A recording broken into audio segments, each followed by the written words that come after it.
Ukraine's soldiers trained at a shooting range near Bakhmut, where Ukrainian and Russian forces on Thursday battled in the streets. In footage released Wednesday, Ukrainian Border Service spokesperson Levko Stek said the fighting has not let up. The intensity of Russian artillery attacks did not decrease, which you can hear right now.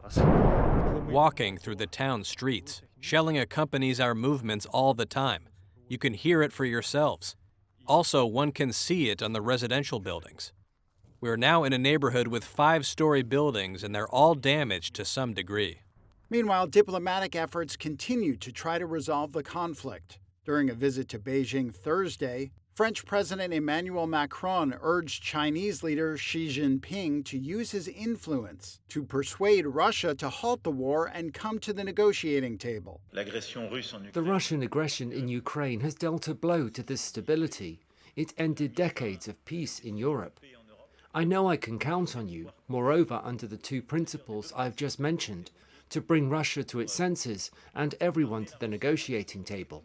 Xi expressed similar sentiments. Regarding the Ukraine crisis, China advocates for peace talks and seeks a political solution. China is willing to join the French side in calling on the international community to maintain a rational restraint and avoid taking actions that will further aggravate the crisis or even get out of control.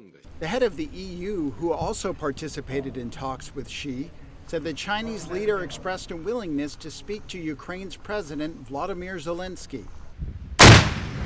The months-long battle for Bakhmut, one of the last urban centers in that part of the country yet to fall to Moscow, has proven to be one of the bloodiest of Russia's invasion, now in its 14th month.